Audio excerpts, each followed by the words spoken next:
తన మీద కోపంతో నర్సింగ్ చేయడానికి యూనివర్సిటీకి అప్లై చేసుకున్నా. నాకు ఇష్టమైన కాలేజ్‌లో సీట్ వచ్చిందని జాయిన్ అయ్యా. అది తనకి తెలిసి నేను వెళ్ళిన నెక్స్ట్ డేనే బెంగుళూరుకి వచ్చాడు. నాకు దగ్గరగా ఉండొచ్చని. కానీ అప్పుడు కూడా తను చాలా రిక్వెస్ట్ చేశాడు. మా ఊర్లోనే చదువు అని.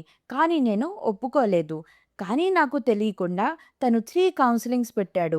నాకు మా ఊర్లోనే వచ్చింది.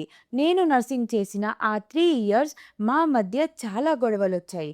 కానీ అలానే హ్యాపీగా ఉండేవాళ్ళం.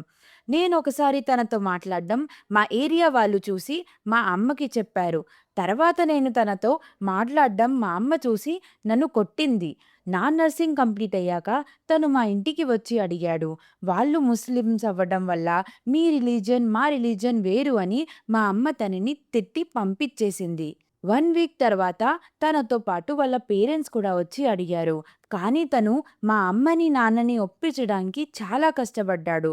కానీ ఇప్పటికీ రిలేటివ్స్ మా లవ్‌ని యాక్సెప్ట్ చేయలేదు. బట్ ఫైనల్‌గా మా పేరెంట్స్ ఒప్పించి ఇంకో 2 మంత్స్‌లో ఎంగేజ్‌మెంట్ చేసుకుంటున్నాము. ఇది నా లవ్ స్టోరీ.